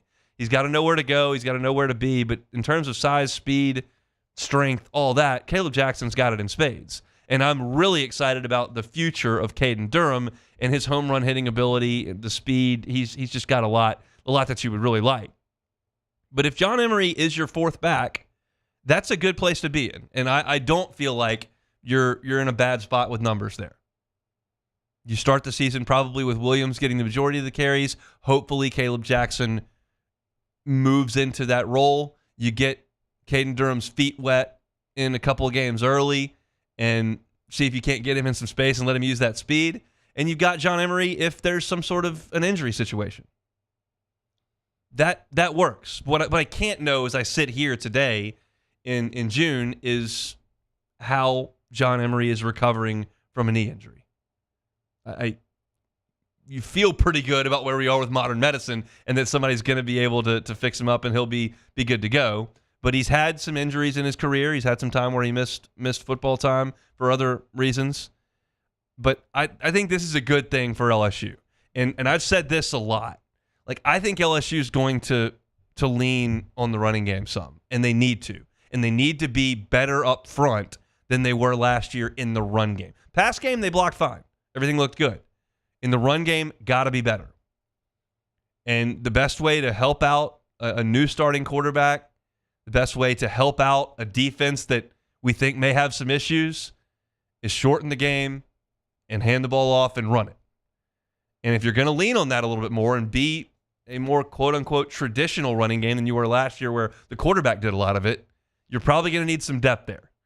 And John Emery certainly gives you that. And whether or not Trey Howley comes back, if he does, that's even better. And this will be Emery's last go. This will be Josh Williams' last go. And then you'll turn over the reins to the next group, which is going to include, obviously, Caleb Jackson, potentially Trey Howley. It's going to include Caden Durham, and then Harlan Berry comes in after that. And you feel like LSU's running back situation is pretty stable. As stable as you can feel about a position in the air of the transfer portal, because guys can just move left and right, and you really don't know what the future holds. But this is great. I'm pulling for John Emery. Obviously, the stuff that he's gone through off the field has been tough, and then you have an injury on the field, and that's tough as well. This is a guy who's got his degree, and that's something he worked really, really hard for, and I think that's awesome. And he wants one more chance to put on the purple and gold, play for the home state team, and help in any way that he can. And I believe he can help. You're talking about a guy who's run for 1,000 yards and 14 touchdowns in his career. You've had less productive players than that over a span. That's in 4 seasons. Of course, missed the 2021 season. But John Emery announced he is going to come back and play for LSU. I think that's a very, very good thing. LSU baseball has had another player jump in the transfer portal. Get you caught up on some of that as well as we take a timeout and come back with more. You're listening to a Monday edition of The Hunt Palmer Show. You are now listening to The Hunt Palmer Show. Really fired up to tell you about a new sponsor here on The Hunt Palmer Show. It is Evolve Physical Therapy and Sports. Robbie Bolton has been a physical therapist for just about 20 years. And if you are an active person, like injuries and pain, it's going to happen. Pain is inevitable. Whether you're in a car accident, whether you're hurt playing sports, he can get you back to feeling your best. Maybe you're a 9-year-old gymnast. Maybe you're a 60-year-old who's trying to get back out on the pickleball court. Either way, Robbie Bolton and the team at Evolve Physical Therapy is here for you. This is not going to be one of those situations with physical therapy where you show up, they hand you a couple of weights, they do a couple exercises, physical therapist goes and works on some paperwork, and you're done in 35 minutes. No. Robbie Bolton is going to be hands-on and involved in everything that you're doing to get you back to feeling your best. They do so many different things over there at Evolve Physical Therapy: soft tissue manipulation, dry needling, cupping, scraping, isokinetic testing. Works with Kevin Gosman, who's been in the big leagues for a decade now. He can help you out. Whether you've been in a car accident, whether you're injured playing sports, you're just dealing with daily aches and pains that happen, Robbie Bolton and the team at Evolve Physical Therapy can help you out. They're at Starring near Highland Road. Check them out online, evolvept.com, evolvept.com. Our listeners fire off their opinions on the jimsfirearms.net hotline at 499-1045. Keep listening for your next chance to shoot us your thoughts with the jimsfirearms.net hotline on 1045 ESPN Baton Rouge. Farming is a way of life for us. It's not something we get up in the morning and dread going do. It's just something we go to bed at night looking forward to getting up to go do. John Deere equipment is what we as farmers strive to have. It's in your blood, it's in your veins. It's just a part of who you are. Green is what we want to be in. The other tractors were acquired to patch it up to get to where you want to be. Where we want to be is in John Deere. Flip the switch and learn more about what it means to be powered by sunshine at sunequip.com.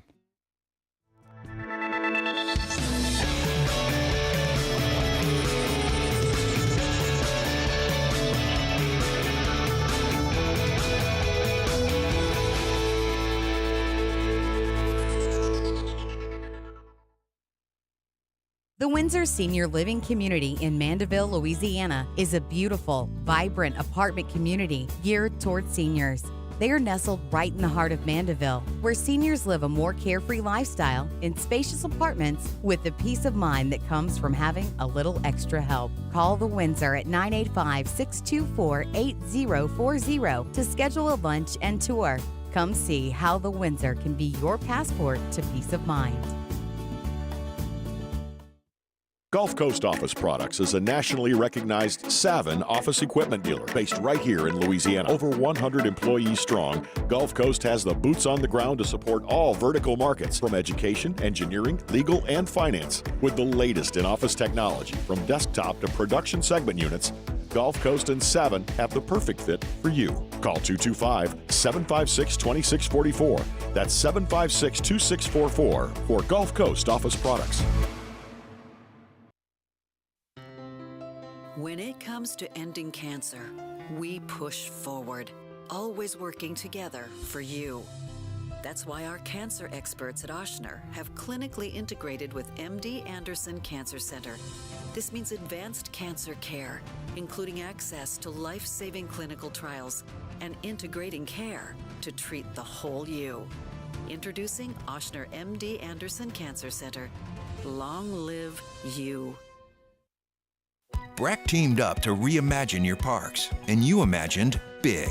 With your help, we went to work, creating 12 beautiful community parks across the parish. A family-sized water park, miles and miles of trails, and parks just for your dogs. There are more places to splash, to explore, to run wild, and even soar. You imagined, we delivered. Gold. Breck, your #1 park system in the nation. Gulf Coast Bank and Trust is giving our customers the power to bank anywhere, anytime during this challenging event. And we're right there with you. Moscona inviting you to join us for Monday's AFR, presented by Relief Windows. John Emery back at LSU. What does it mean for the running back room for the Tigers? Saints are on the practice field for minicamp. We'll preview it. Join us Monday, 3 to 6, 104.5 ESPN, Baton Rouge.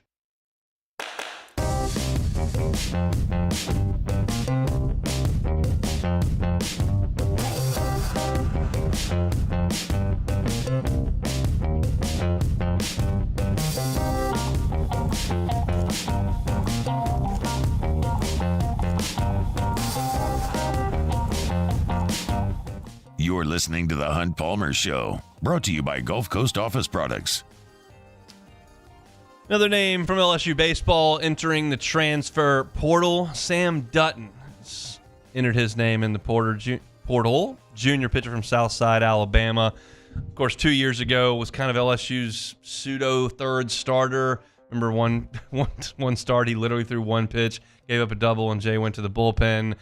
Never carved out a concrete role on the pitching staff. Certainly was a guy that Jay put out there a lot. He threw a lot of strikes. He's got a good arm. Fastball's up to 92, 93 miles an hour this year. And he throws a pretty good slider as well, but just never broke through as a full-time weekend starter, high-leverage bullpen guy. I do think he's got a future somewhere else as far as helping goes. But this furthers the point that I'm making, that I just think LSU is about to really overhaul this roster. Like, it would not surprise me if LSU brought in 9 or 10 transfers. Seriously. I mean, you're seeing a lot of guys that are exiting, and you've got the opportunity at LSU to bring in really high-level talent out of the transfer portal. Like, that just is a reality. You know the names by now that LSU's brought in the last 3 years.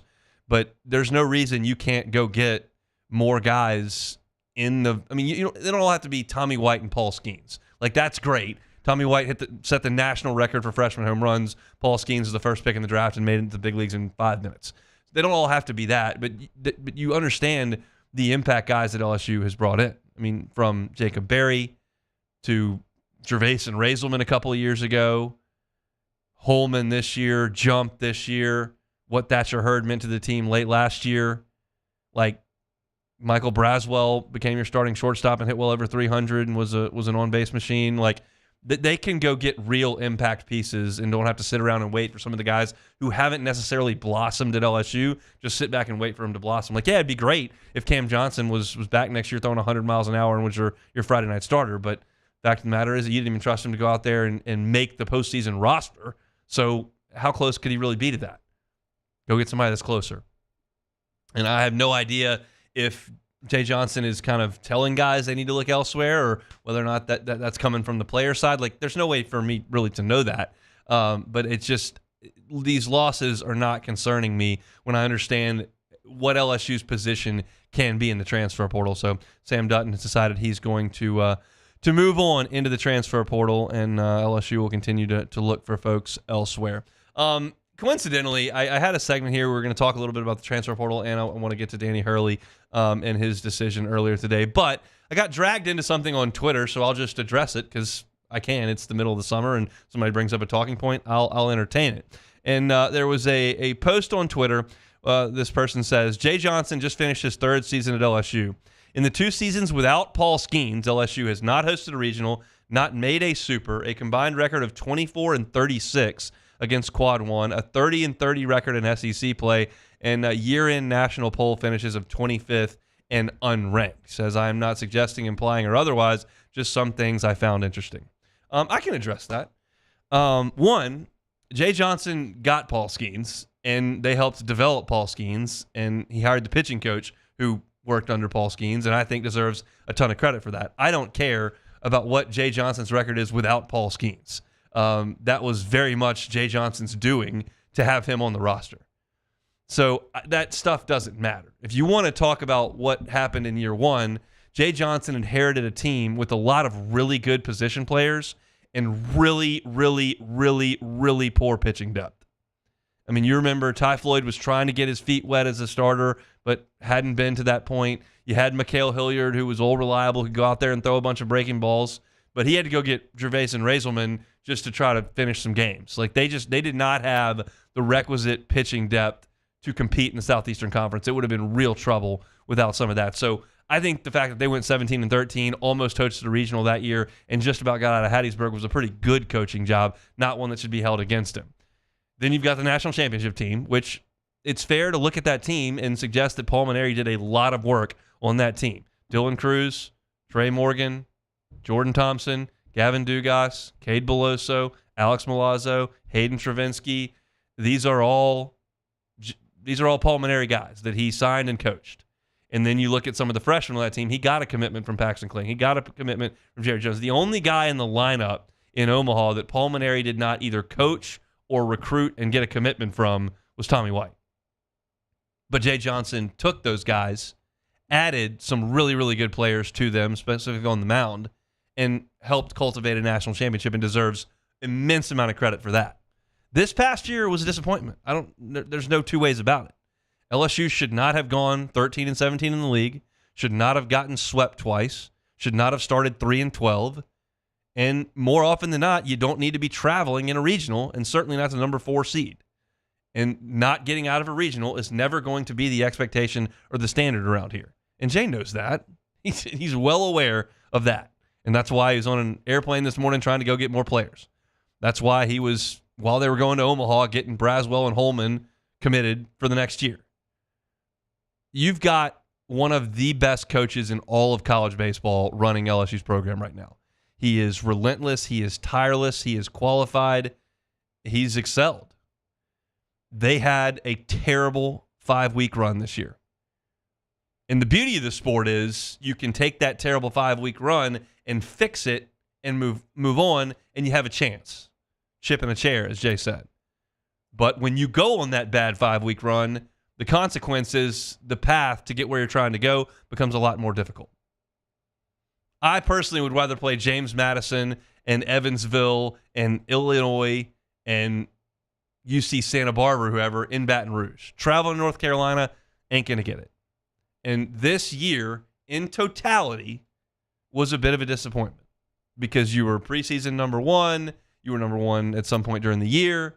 You had a great pre-conference run that culminated with a really, really strong week in Houston. And then you got into SEC play, and you played the big dogs, and you weren't ready. And Jay deserves some blame for that. But he also deserves a lot of credit for getting the ship righted and winning a bunch of games. And they were this close to getting out of that Chapel Hill regional. And if they did, they would have come here. And despite what West Virginia did and put up a fight in Chapel Hill, I like LSU's chances against West Virginia in the box. And now as you move forward, it's all Jay's program. He inherited some really good foundational pieces, and he elevated those guys' game and got to a national championship. Now it's his. And yeah, they haven't hosted a regional those 2 years, hadn't made a Super Bowl in those 2 years. Combined record of 24-36 against Quad 1, 30-30 record in SEC play. All that's true. Don't know that it's all that relevant because you're taking out the best year that he had. But it's got to get better than it was this year. And I have full belief that it will. And it's because of all the things that I've been talking about with the advantages LSU has in the transfer portal. They can go get just about anybody. And they've made one addition thus far, but they're going to do more and more and more. They're going to add a starting pitcher or 2. I think they're going to add an infielder or 2. Potentially could go get a catcher as well. Like, they're going to keep adding in the transfer portal, and I think they could add 9 or 10 guys. And he'll have the tools, the shelves restocked. And when they take the field next February, they'll have a really, really talented team. And he'll coach them really well. And I think that this will look at like the outlier as we move forward. That 3-12 start is not something that I think is going to be replicated anytime soon. So our baseball breakdowns all season long brought to you by Pluckers. Appreciate y'all for dragging me into that. All right, let's talk a little bit about Danny Hurley. Beck, you were watching this, and I was kind of curious. I think the biggest, and for those that missed it, Danny Hurley didn't have a press conference today suggesting that he will, he's going to stay at UConn. He's not going to take the Lakers job. He was offered 6 years, I think $70 million contract, said he's going to stay. I think the writing was on the wall when he went to LA and didn't accept the job and announce it then. Once he got back on the airplane, got back to stores, got back on campus, got back to his house where his wife's comfortable, they're Northeast people. Like, once that happened, I think it was over. Yeah, I really want to kind of question. I was going to have this one, take it or leave it, but I do kind of question whether or not he was truly interested in this job. I guess I would have to say that he had to have some sort of interest to at least go to LA and entertain the possibility of it. But going back to last week, we talked about it. I think that at the end of the day, I mean, and I've seen people compare this to whenever the Lakers went after Coach K in the early 2000s, and he spurned them, and obviously continued and had probably maybe the best career as a college head coach. So I think Hurley probably realizes that he has extreme job security at UConn, and he can and he can continue to win really high level and probably win a few more national championships along the way, and probably possibly cement himself as one of the greatest college basketball coaches of all time. Or he could go to the NBA and coach the Lakers, where LeBron may not be there for much longer, depending on where his son gets drafted, and possibly be out in 2 or 3 years and then have to go back and find another job, and probably wouldn't be UConn because they would have hired somebody else at that point. Yeah, it's tough. I mean, you're taking a risk. And the point is, like, so the Hurley family is like basketball royalty. Their dad has been a high school coach forever and ever, amen. Obviously, Bobby had such an incredible run as a player, and Danny was a reasonable player in his own right, and now he's won a couple national championships in UConn. And when basketball runs that deep in your blood, and the Los Angeles Lakers call, you pick up the phone. Yeah. You just do. I mean, yeah, if the Sacramento Kings called, I might say, yeah, you can talk to my secretary, I'm good. But when the Lakers call, you answer. And I think he probably had legitimate interest. And the question is, do you want to go to the NBA lifestyle and live in LA and deal with all of that? Do you want to be in Storrs, Connecticut and deal with the transfer portal and NIL stuff? It's just, that's what you got to decide what you want to do. And I'm glad, selfishly, for college basketball that he's hanging around, because the teams that he has coached have been so wildly entertaining and so successful, and I prefer the college game to the NBA anyway, which puts me in the vast minority, because most people think college basketball is an atrocious product and the NBA is incredible. I prefer the college game, and I'm glad that he's sticking around and doing that. But I did find it very fascinating, because I think he took an earnest interest in that job. I think that this was probably very close, but a lot of people close to him said they did not see his wife move into LA. They just did not see that happening. And he loves it at UConn. I mean, he was so passionate after the championship they just won this past April, saying that, like, the college basketball world runs through Storrs, Connecticut. UConn is this, like, all this kind of stuff. And you're really taking a risk, because if he went to LA, he'd probably get fired in 3 or 4 years, and that's just the likelihood in that league. And then you got to turn around and see what's available. And I think the one job, and now if you're UConn and a UConn fan, you feel like you can really breathe easy, because he's taken, what could be maybe the biggest call in the sport. There's one more call that could come that I think would cause him to go, and that would be if the Knicks called. Yeah. They're from that area, and if the Knicks called, I think that might be different. The only issue is you then have to work with James Dolan, work for James Dolan, and that's not necessarily the most advantageous position to put yourself in. But the Knicks are kind of the mecca, and potentially that would work. But if you're a UConn fan, you're breathing real easy and feeling like you're going to have another really, really good team coming up. It's still interesting to me that we talked about this earlier this year, whenever who was another college coach in the NBA that got fired. I can't remember who it was. It was somebody. I can't remember. I mean, Pitino didn't work. Calipari didn't work. Well, I'm talking about this year, that there was a guy, I think it was either earlier this year or at the end of last NBA season, that a college coach got fired. I can't remember if it was John Beilein, or he only lasted a year or two. But we've just seen over and over again that it's very there's Fred Hoiberg didn't work. Right. There's been so many guys. Brad Stevens is the only one that you can point to and say he's had a pretty good career as a coach. Or did anyways. And then got right out. So I mean, has Billy Donovan been good? Like, he's been at 2 different stops, and like I see that they're like okay, and he doesn't get fired. He's decent, but it's just very interesting to me that we still saw the Lakers, probably the biggest brand in NBA, go after a college coach. It's just after we've seen over and over again that it doesn't usually work out. There's an interesting. I was listening to the guys on Field of 68 earlier today, and they gave up an interesting point. In college basketball, the stars are the coaches, because the players come in and leave, and the coaches are the stars. They are the face of the program. In the NBA, it's the opposite. The players are the face, and the coach is in the background. And if you're Danny Hurley, do you want to, where you're the face of the standard in the sport, or do you want to go sit in the background while the stars do their thing? It just, maybe that is, I don't know Danny Hurley, so I don't know what it is, but that's certainly a reasonable thought process to go through there. So UConn keeping their coach, and they'll go for a three-peat coming up this coming basketball season. All right, we got one more segment to go. Step aside, and we'll play some Take It or Leave It and get on down the road on this Monday. It's the Hunt Palmer Show. You are now listening to the Hunt Palmer Show. Audio Video Security Solutions, AVSSLA.com. I was in the backyard yesterday. Myers Man was playing T-ball as he does pretty much all the time. And I was listening to some tunes, just enjoying it. Got the speakers right there on the back patio, and I can just sit there, hang out, drink some peach tea as I was yesterday, and watch the little man go nuts. You want to set that situation up for you?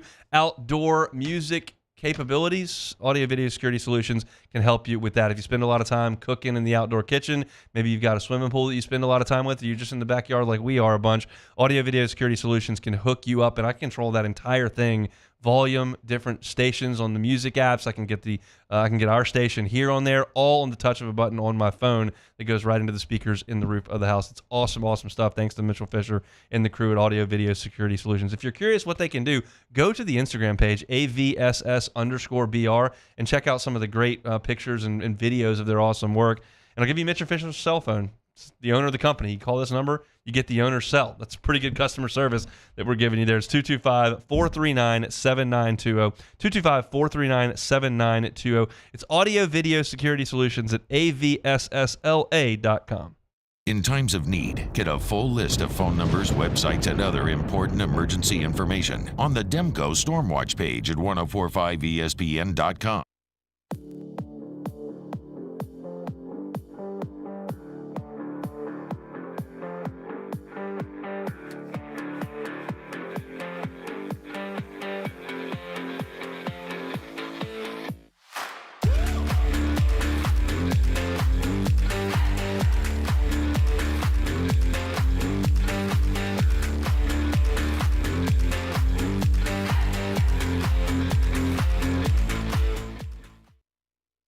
Farming is a way of life for us. It's not something we get up in the morning and dread going do. It's just something we go to bed at night looking forward to getting up to go do. John Deere equipment is what we as farmers strive to have. It's in your blood, it's in your veins. It's just a part of who you are. Green is what we want to be in. The other tractors were acquired to patch it up to get to where you want to be. Where we want to be is in John Deere. Flip the switch and learn more about what it means to be powered by sunshine at sunequip.com.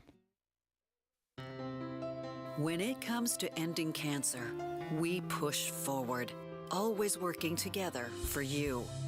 That's why our cancer experts at Ochsner have clinically integrated with MD Anderson Cancer Center. This means advanced cancer care, including access to life-saving clinical trials and integrating care to treat the whole you. Introducing Ochsner MD Anderson Cancer Center. Long live you. Electricity is all around us, and our families depend on it. Every day is sparked by the power of a cold drink or a warm meal, a movie night, and a comforting light at the end of a dark hallway. From sunrise to sunset, playtime to bedtime, our team is ready to take care of your electrical needs. Even in the case of an after-hours emergency, the light in your life shines brighter with Mr. Electric. Hey, it's Matt Moscona. For years, you've heard me tell you about Insurance Network of Louisiana, helping you find better coverage for less money. But it's not just for your home and auto. They also offer commercial property. So, retail stores, professional offices like doctors, dentists, attorneys, clothing boutiques. Insurance Network of Louisiana can find you better coverage for less money. They service the entire state of Louisiana, and they're local. So call today at 293-0450 or lainsurance.net. Jerry and Benny Payne began Central Plumbing Company out of their driveway in Tanglewood subdivision. 50 years later and 4 generations down the road, we continue to serve Baton Rouge and the surrounding areas for all of their plumbing needs. Residential, commercial, industrial, or hospitality, Central Plumbing is here 24/7, 365. We want to thank our customers, family, and friends for 50 years of success. Sandigrove join us for the Tuesday edition of Live at Lunch from Mike Anderson Seafood, Wesley at Nicholson. Andy Esco joins us from Las Vegas, and the field for the College World Series is set. Live at Lunch, 11 a.m. Tuesday on 104.5 ESPN Baton Rouge.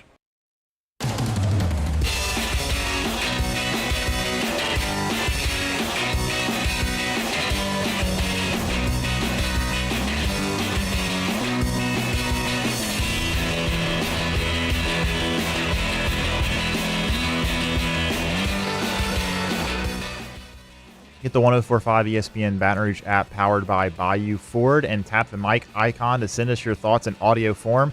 Your message could be played on air during Off the Bench, the Hunt Palmer Show, and after further review. Speak up, tell us your location, and be heard. Find our app in the Apple or Google Play Store. For direct links, visit 1045ESPN.com. This is the Hunt Palmer Show, brought to you by Gulf Coast Office Products. I'll tell you this story just about every Monday, but it's worth telling. That's why I tell it to you.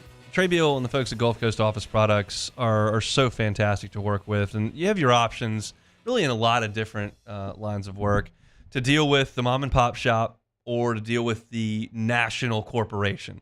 Mom and pop shop's going to give you great customer service, great relationship, but maybe doesn't have the capabilities that you need because it's such a small operation. The huge corporation, you're just a line item to them. Might not get a warm reception if you make a phone call over there, but they've got all the capabilities you could possibly need. You'd like it right down the middle, and that's what Gulf Coast Office Products is. You're going to have a fabulous relationship with the folks over at Gulf Coast Office Products.